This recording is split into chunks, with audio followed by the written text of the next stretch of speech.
Okay, good evening, ladies and gentlemen. Thank you for joining us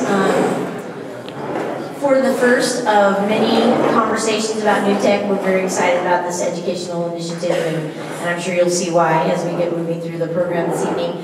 My name is Michelle Johnson, and I am currently the principal at Nipomo High School. I'm very proud of that. I've been here since we opened up the school. I'm very proud of what we've created here and super excited about what we're getting ready to endeavor. I want to make some introductions before we get started here. We have members of our Board of Education here, and I know they're all over. So right up front, if you can wave, this is Mr. Mark Millis right up front here. And then Tiffany Alcantara is an ex-board member. She's here and is super supportive of this initiative. Mrs. Santos, Dee Santos, way back in the back, way back there.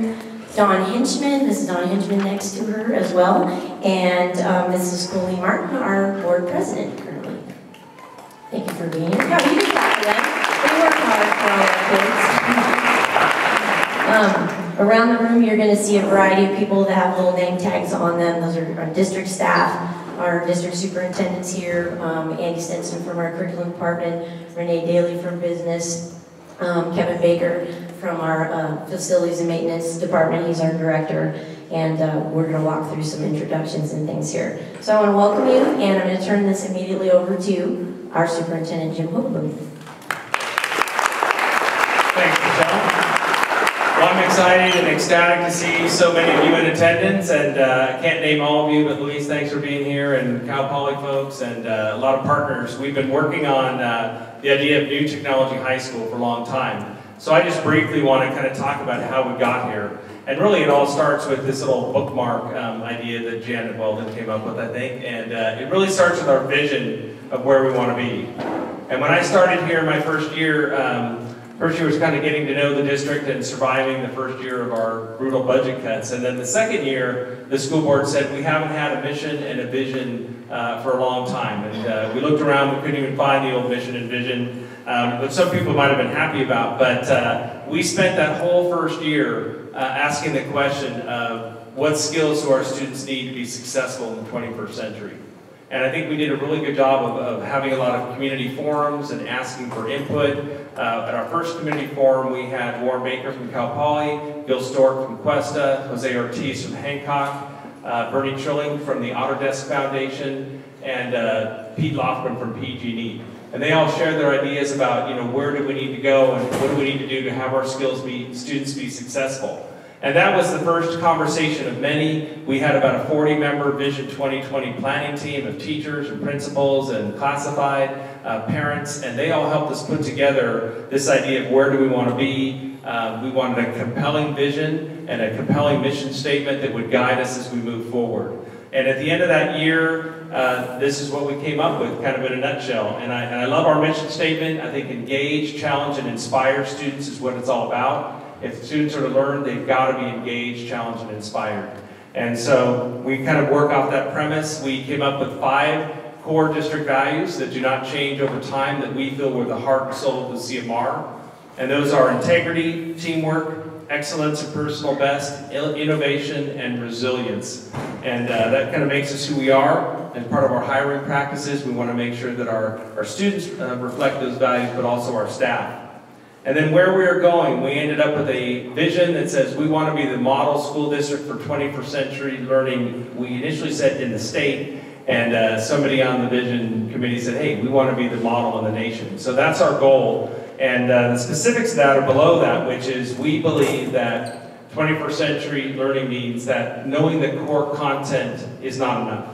Our students certainly need to know reading and writing and math skills, but that is not enough in a competitive world. That they need to have work as part of a team. They need to have critical and thinking and problem-solving skills. They need to be excellent communicators, written communication and oral presentations. They need to be self-directed. Workforce business people said, we do not have time to sit down and show people what to do every day. We need to give them a task and have them take charge of their assignment and move forward. So we want people who set their own goals. We want people who are innovative and creative and that think outside the box. Because one of the hallmarks, I think, in the United States is entrepreneurship. And we want people who are going to look at things in new ways, and we want people thinking that way. And finally, we are globally connected, and if we are to be competitive in this world, we need our students to be globally aware, and they need to have, specifically, we mentioned, second language skills. So it was the goal of that committee that we find a way to start getting foreign language down and being taught in the elementary school instead of waiting until middle and high school, so that students can converse in another language and be more culturally aware. So that's really where we started, and after we came up with that vision, then the hard work was, okay, well, how do we get there? What are the things we need to do? How do we get kids those 21st century skills? So we started, we prioritized those skills. We have a group of teachers met this last summer and chose teamwork and critical thinking as the top two that we would chew off, because we can't do all of them at one time. So they actually developed the first draft of rubrics, because if we think that we want students to do those things, then we have to assess them. So a rubric is really a scoring guide that says, well, this is how we're going to assess whether students can work effectively as a team. What does that mean to work effectively as a team, and how do we give kids feedback about whether they're doing that? So the other part of our vision was we did a lot of visits. We wanted to find out what are those successful schools and districts in the state that are moving ahead with some innovative programs. And that's where we first came. We went to the Tracy Learning Center. That's where we first went to Napa for New Tech High. We went down to a lot of magnet themed schools down in San Diego and saw an amazing Mandarin Chinese school and some technology schools. We saw international baccalaureate programs, and that really inspired us. And that was groups of board members, administrators, teachers, to really see what the effective practices were. So it's been about 18 months since we first started looking at the New Technology High model, and I think what's so powerful about it is that New Tech is really growing dramatically throughout the United States. So it started at Napa High School, I think about 17 years ago, and now there are 87 New Tech high schools throughout the country. 7 in California and the rest throughout the nation. And you know, Tim Preciado, who's here from the New Tech Network, I mean, they're almost being overwhelmed. And the reason I think that they're so successful is that New Tech highs have a proven track record of teaching kids those 21st century skills that we're looking for. So really, it's project-based learning, it's using technology to support that, it's interdisciplinary instruction, but it's really putting students in charge of their own learning. That's the key to New Tech High. When you visit a New Tech High, the one thing you see is students are incredibly engaged in what they're doing, because they're given a problem and they're asked to go solve it. So now they have a real reason to go to learn something and to put that to use and to demonstrate to the community what they're learning and how they got there. And that is an incredibly powerful model, and I'm so excited that we're going to be opening it here in the fall of 2012 with 125 freshmen. So I just wanted to give you kind of the backdrop for that in terms of where this all came from, because we didn't just one day wake up and go look at New Tech High and say, let's try this out. I mean, education has a lot of fads that come and go. And unfortunately, that can make teachers kind of cynical, because sometimes we don't do our homework. But I think we've looked at this really carefully, we've planned this out, and I think New Tech High, again, with that proven track record, is going to help us move our students forward. It really is about what are the best programs and models for students. So thank you for taking your time to join with us tonight, and we're going to tell you a little bit more about that, and I'll turn it back to Michelle Johnson. Okay, so one of the next goals, I was supposed to remind you that there are some sign-up sheets going around, and we would just like a little information on who you are and maybe who your kids are and those kind of things. So they're being passed around, so if you don't see them, if you could ask us about those before you go, that'd be great. So why the Nipomo High School campus? I think our campus in general terms, if you've never been here, we're going to walk out to the site, which frankly is kind of pitiful right now, but it's going to be very extraordinary. Mr. Baker's going to give you a little rundown there. But we have the space, and we meet the parameters relative to the New Tech Network requirements. The school's supposed to have its own little opening, entrance and things, and be somewhat autonomous, although we're going to be working very closely with the kids and the staff there and sharing resources. But it just sort of fits, and I think you'll see when we walk out there that it fits. There's been a general excitement about the concept over the last 18 months, and I think our campus in general terms, as quite a few campuses, and actually all I should say, in the Lyceum are just valuing 21st century skills, being ready to take risks and to move our kids forward. So you'll see when we walk out there, it's a nice fit in a little spot out there. I'm going to move on to introducing our director, who was actually just appointed a couple of days ago, so this is maybe his first or second public appearance. I am super excited to be working with Dan Neff. He is a CMR product, born and raised. He's been around here since he was a little boy. He did his student teaching here, and I'm proud. We got him prepped to be a teacher when he was first getting started. Currently serving at Branch Elementary, but he's going to do a fantastic job leading this initiative. So, Mr. Dan Neff, come on up here.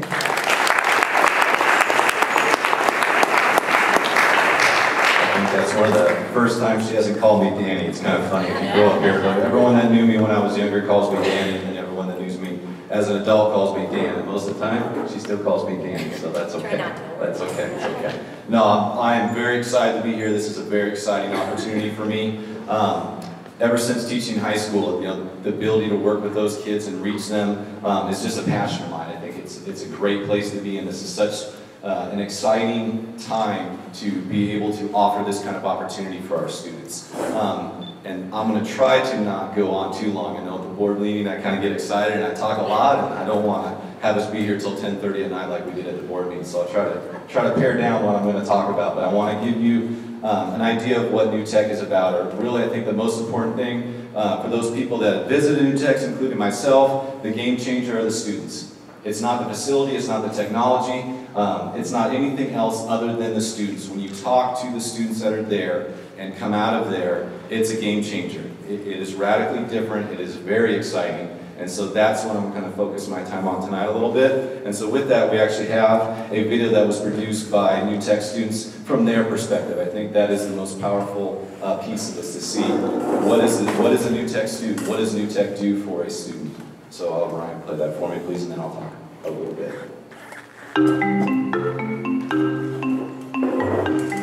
I feel like I'm being prepared for something that I'm actually going to do. My favorite thing about New Tech are the school events, which bring us together as a whole family. My favorite thing about New Tech High School is my freedoms and independence. A big part of our school culture is trust, respect, and responsibility, and there are three key things that students and teachers go by. Trust, respect, responsibility to me means that we are trusted to act the way we are expected to, and that we respect one another and be responsible for our actions.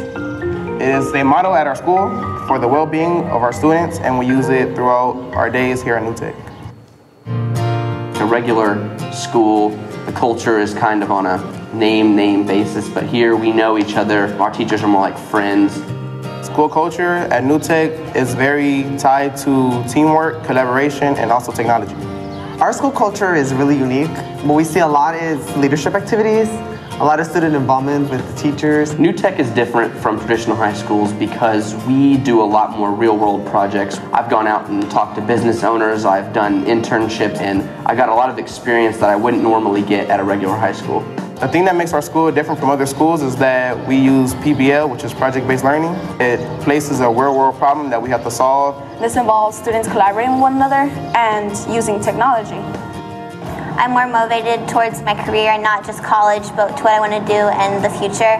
So it's not just focusing on history, it's focusing on how can I use history in my career field. It creates a positive environment for everyone and somewhere where you can feel safe and know that you're going to learn everything that you need to.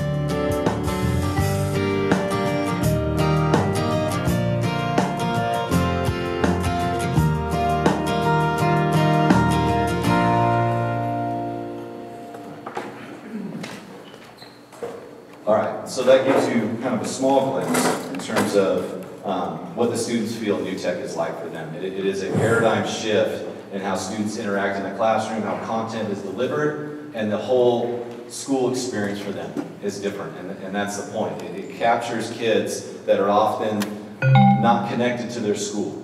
And so these students that have talents and intelligence and all these things, but just not connected, it captures those kids and it gives them an environment that they can flourish in. And they can do well, it gives them the skills to come out to be exceptional, to not just be as good as their peer, but to be better, or to be leaders, and be able to take that torch and solve those problems that will face them, that we all deal with as life goes on. And so with that, for me to hit some of those points of what excites me about New Tech, why would I take on this venture of opening this school and going with this, is precisely what you see in those students. And that glimpse is what you would see at any New Tech that you would go to, and you talk to any New Tech student. You see that same embodiment of what they're doing over and over and over. It's a student that feels empowered in the classroom. It's a student who feels like they're in charge of their learning and they're responsible for their learning.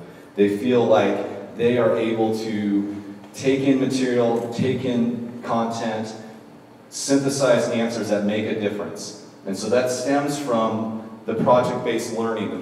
The pedagogy that happens in the classroom is also different. And so to give you a little kind of breakdown of what is a classroom environment, what is the teaching like at a New Tech school, it is different. It's a much different way of doing it. And so a little description about that. It is project-based learning. Well, what does that mean? It literally means everything that the student does for their entire 4 years at that high school is based on projects. And so the teacher presents them real-world problems, helps facilitate their need and acquisition of information, but the students must come up with answers. And so they work in teams. Everything is done in collaborative effort. They're given teams. They're given roles that they're assigned to. They fill out contracts with each other. It is very much just like we as adults work in our own environment, that we have explicit expectations that we have to fulfill and that we have to work with each other to get the task accomplished. This is exactly what they do day in and day out for 4 years at a New Tech. And then they have to present every single one of their projects. They have to present something tangible as to their answer. And so it's a professional attire presentation. They're there presenting in front of their peers, their teachers, business members, community members. Everybody can come in and help assess them and give them feedback. You will find the seniors and the juniors at New Techs will help the younger, the freshmen and the sophomores, give them advice, give them critiques. We went to the Napa New Tech recently where they have their digital cafe and they have places they can practice, and the student was talking about how, it's so cool because the seniors and the juniors will come up and they'll just sit down and they want to watch my presentation, they give me feedback. And so those students are continually practicing, which also excites me about those 21st century skills. They're doing it day in and day out. There's no other way for them to operate. They have to operate this way. And so when you talk to them and you see what they're doing, you see this polished product. They are very mature young adults. And they sit there and interact and they talk to you about what they're doing and how they feel confident that they can take on problems in the future and that they feel equipped to do it. They know, how can I go about getting the information I need and working in a group and solving this problem. And you have things that come out of this, like a group, out of the New Techs around the nation, you had a group that actually designed a drinking straw that has a filter built in that is now going to be utilized by a humanity relief group in the Congo to help those people because it filters water. You have a physics teacher that did a unit or did a project based on circuitry and part of physics. That group, that class actually went and rewired an entire house up to code for Habitat for Humanity. And so you have these real-world projects coming out, and that's another key piece in terms of what these students deal with. They deal with real-world problems. All the standards, the state standards are embedded. They're there. They have to be. It's explicitly have to be embedded within the rubric. So all the content is still being delivered. It's wrapped in a package that is real-world based, problem-based, which makes it engaging for the kids. They want to solve problems. They're curious. And so that's the hook that gets them. And then they have an application to it. They have to do something with it. And so many projects, again, are based in the community, solving real-world problems and doing the things that kids want to do. You look at other things that are required of them. Seniors must complete a 50-hour internship. Most of the, if not all the internships are based in the community. So they're already partnering with potential employers, community members to help them and solve those problems and get real-world experience. Their interview skills are tremendous. That also applies not only for getting a job, but also getting into college. Colleges are much more tuning into presentation skills. How well can a student articulate their thoughts? How well can a student analyze something and give feedback? And this is what these students are working on for 4 years. And so you get this student that can do all these things and feel very confident in doing it. I'm trying to put in words the best I can, but I almost can't in terms of the experience when you meet these students, how powerful it is, of what they can accomplish and the confidence they have that they can do it. They can come right up to any adult and start talking to them at adult level and carry on a conversation. And it's not and OMG and those sort of things. They are a polished presenter, and that allows them to be a leader in the 21st century. They've only been given these skills, they have these skills down. And so when I've talked to those graduates, the alumni often come back and visit the New Tech because of the family, the small school environment that's created. Because these kids are working together all the time, they're very tight. It becomes its own family, its own community for those kids, and they often want to come back and touch base with each other, touch base with the teachers. And you talk to them about how's college going. They're doing very well. They're often the ones that initiate the groups and run them and get the tasks done and become above their peers. In terms of kind of statistics, how does a New Tech kid do? They do better than their peers on standardized tests. You look at acceptance rates of four-year colleges, so this would be national data, 09 and 10, and some of this Tim Preciado, the New Tech director for schools, can help give you some more of that piece. But basically, you have a 98% acceptance rates in the four-year. You have a 100% acceptance rate into two-year colleges. Most schools have a 0% dropout rate. So you have the statistics that show that kids want to be there and that they do well. And to me, that's all that matters, is how well is that kid come prepared when they get done to take on the tasks that they're going to face in the future. Because there are a lot of issues that our young ones need to be able to take on and be confident in doing it. And that's what lights my fire, is these kids can do it. They can totally do it. And so with that, hopefully I've given you a little bit of idea of what New Tech offers for its students. Hopefully you can see I'm passionate about it, and those people that are involved are passionate about it. And so thank you for coming out tonight, because it shows your energy and your passion for this, and hopefully support for this as well. And so with that, I'd like to introduce Tim Preciado. So what is your official title, so I get this right? Guy from New Tech. New Tech Director. So he would be kind of our on-site coach. He worked for New Tech, and he was a New Tech teacher. He's worked with many New Tech schools, and so he brings that piece in seeing how are these New Techs working, and can give us the wisdom that comes in doing that. So thank you for coming here. Yeah, thank you.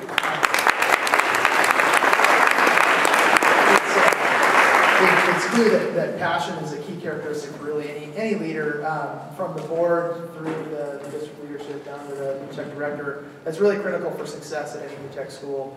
As Dan mentioned, I was a New Tech teacher. And we opened Sacramento New Tech about 9 years ago. Sat in a room just like this with students that joined and were part of the first graduating class, and actually had this moment last week where we were interviewing for a new position within our network in the IT department. And sure enough, in walks one of my former students who was sitting in a chair just like you, and blew the doors off of people that had 10, 15, 20 years of experience in the IT field. And it wasn't just because he knew the New Tech model. I mean, clearly this kid firsthand knew, but it was really a core skill set that these other adults didn't have. And it was the eye contact, the ability to talk about both what his strengths and what his challenges were. It was really rewarding to see, and not to just think about that one kid, but the hundreds of students that have graduated from New Techs here in California, and then the potentially the thousands of students which will graduate from New Tech schools across the country.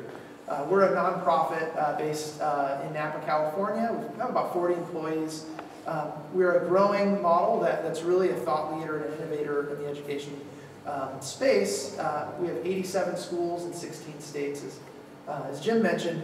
And really, as I look at in my role, I visit with communities as they're thinking about opening a New Tech. And one of the key characteristics that's a mark for success for that school is it's tied into a much broader district strategy. So, like you said, this isn't something that they just thought would be a neat idea. It's really tied to a vision for the district, and this kind of bookmark idea, this 2020 framework, I think, is really key in that, and it's something that we don't see in a lot of the districts that we engage with. The fact of the New Tech itself isn't really just about the 400 students, which will eventually kind of operate and live on that campus. It's really about a broader district initiative for transformation in the 21st century. We build New Tech schools in districts to serve as learning labs, a place that teachers, parents, community members can visit within that district to see what the future of learning can look like with their kids, and then that you can use to spread practice across that district. So part of the plan in building a new tech really is to use it as a proof point that you can leverage to influence the teaching practices across your entire district. And really that's our broader mission, isn't just to create something that's really neat for those kids on that campus, although if you're one of those kids, it's going to be pretty awesome, so don't worry about that. But it's really for the district and for the community to think about the potential for something that is a much longer term investment that will serve to benefit your entire community. And what we're seeing in many of the schools that we are in across states, in Indiana and Michigan, and next year there'll be 10% of the schools in the state of Indiana are new tech highs. And the driver in so many of these places is they really are looking to educate the future workforce. And a high school diploma and even a college degree aren't good enough. It's really, you need that plus a core set of skills. And so this is really part of a much broader movement to create the future leaders and thinkers that will sit in these chairs someday and continue to make this community thrive and flourish. So we're excited to be a part of this. Your team has done a remarkable job of planning and thinking, and we're really eager to support you throughout this journey. Because the time that we work with your community is really focused around building something that's sustainable and that will thrive and flourish here on the Nipomo campus. My whole job really is answering questions. I'm much better at that. So as we open up for questions from the audience, I'll come in.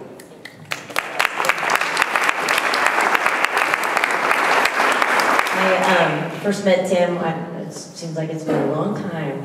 We've been working on this, but I just said, we have to do this, we have to do that. He's like, I know we have to do this, we'll get there. I'm like, we have to do this, I want to do this today. That's kind of how I am though, so that's not always good. But before we continue, I want to acknowledge another board member who has joined us. Ms. Erica Reyes is back there, wave at us. There she is. She was newly appointed to the board, what, 7-8 days ago, give or take? She is a Nipomo High School graduate. I'm very proud of that. So there you are. Thank you for joining us. I'm going to shift gears to the president of our LMUSD Foundation for Innovation, Mrs. Beth Kern, and she's going to give you a little information about that. We are very much supported and backed by members of our community, and that is gaining momentum, and I'm going to let her talk to you a little bit about that.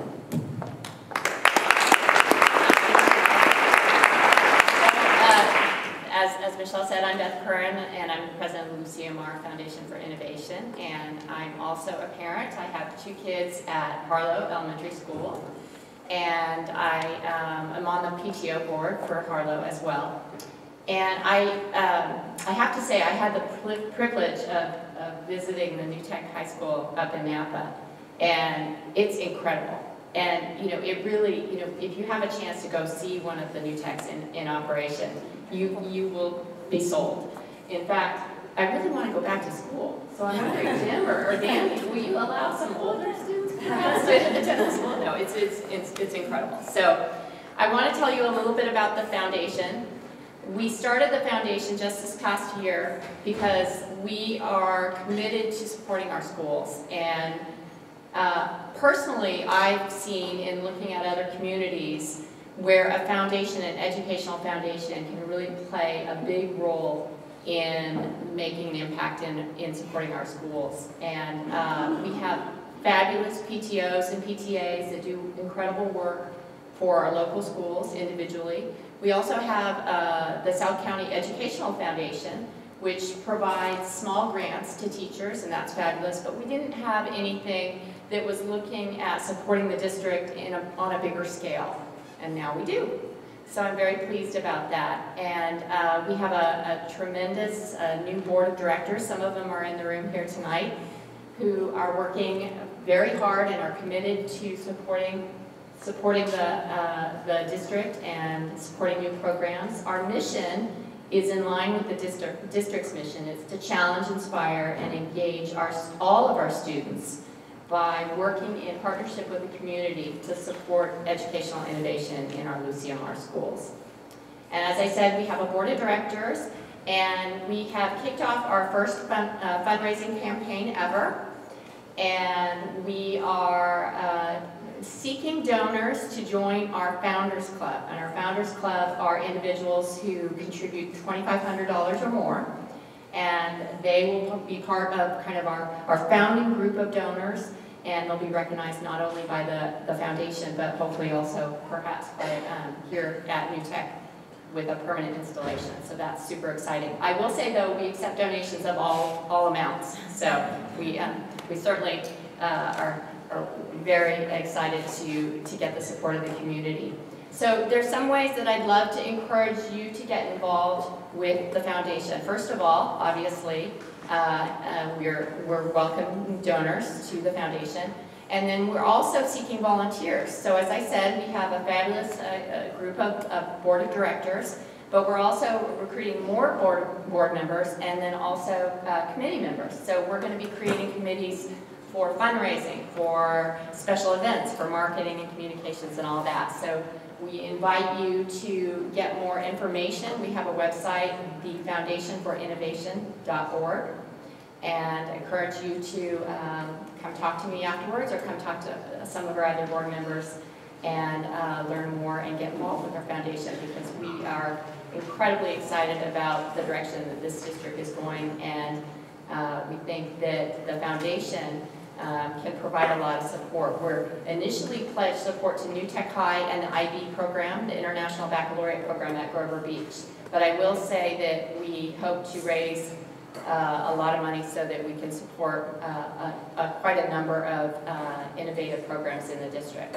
So thank you for being here tonight, and I hope that you'll check out our website and get involved with us. Thank you.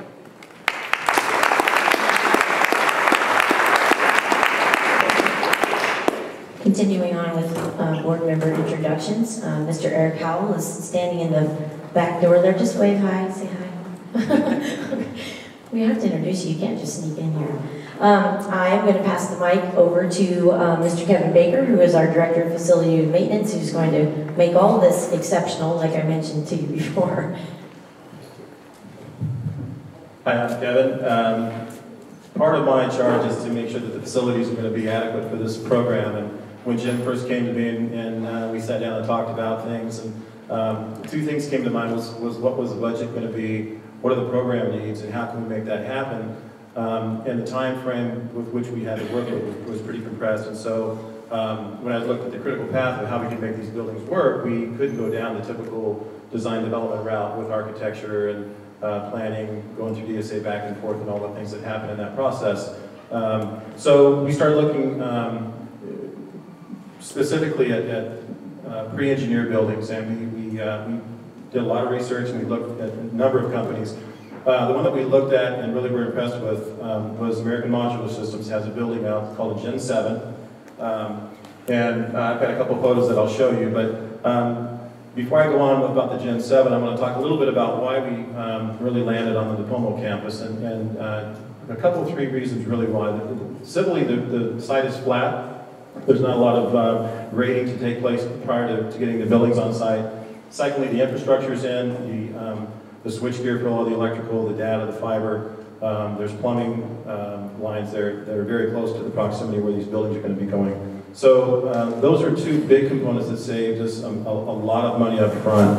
And specifically, another point would be that it's got its own entrance. It is kind of on the outskirts of this campus, and it met that program need. So if there's questions about that later, I'll be happy to answer. But that's kind of why we ended up choosing Nipomo High School.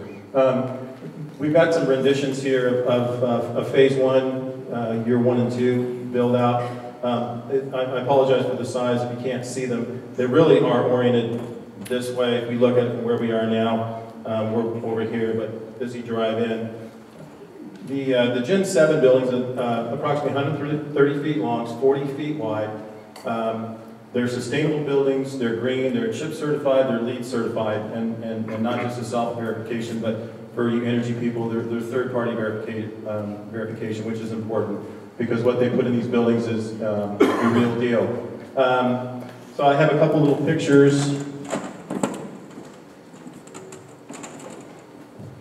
This is a Gen 7 building that's up in Manteca, where they're manufactured.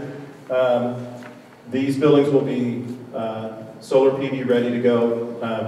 Because we wanted to think about, we have a sustainability coordinator on staff now that's been helping us reduce our energy costs and our usage in a wide range of areas. But we wanted to be thoughtful about and responsible for that, because we want these buildings to be, this campus specifically is a high energy user because of the chiller unit that was built when this campus was constructed. And so we've commissioned that, and we've taken some engineering controls that have brought those usage numbers down. But we wanted to be thoughtful about what buildings we're putting in.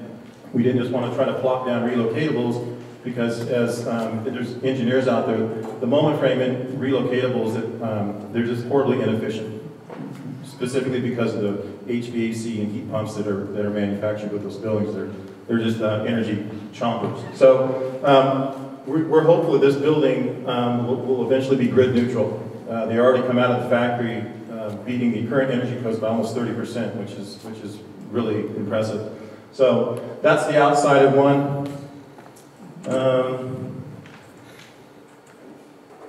Here's a couple little pictures of the inside of one of the buildings.